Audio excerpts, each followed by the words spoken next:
Hello, language learners, and welcome back to our channel. Are you ready for a simple and sweet story to help you practice your English? Today, we have a heartwarming tale about two unlikely friends. It's a great way to learn new words and see how simple sentences work. Let's begin. Meet Max, a big, friendly dog. He has soft, brown fur and a long, wagging tail.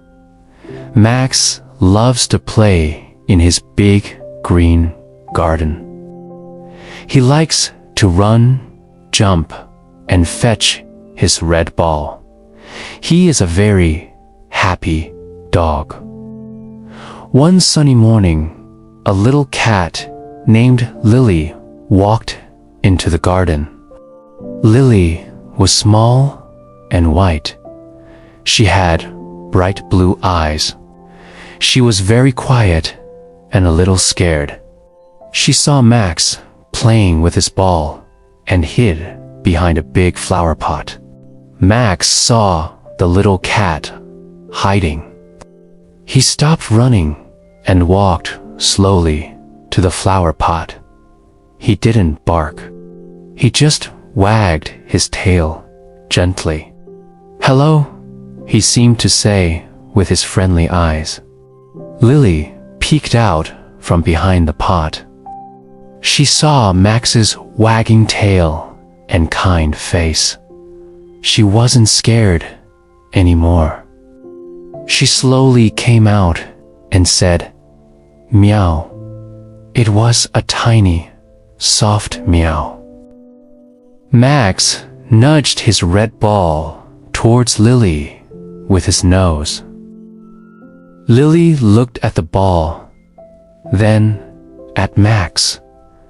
She gently tapped the ball with her paw. Max wagged his tail even faster. He was so happy. From that day on, Max and Lily became the best of friends. Every day, they played together in the garden. Max would chase the ball, and Lily would chase Max. They shared their food, and sometimes they even napped together in the warm sunshine.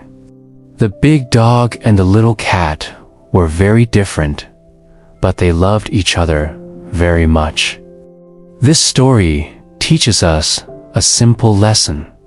Friendship can be found in the most unexpected places. It doesn't matter if we are big or small, or if we look different. Kindness is a language everyone can understand, and it can bring us together. I hope you enjoyed our little story today. It shows that with a little kindness, anyone can become a friend. If you liked this video, please give it a thumbs up, and don't forget to subscribe for more easy English stories. Thanks for watching, and see you next time.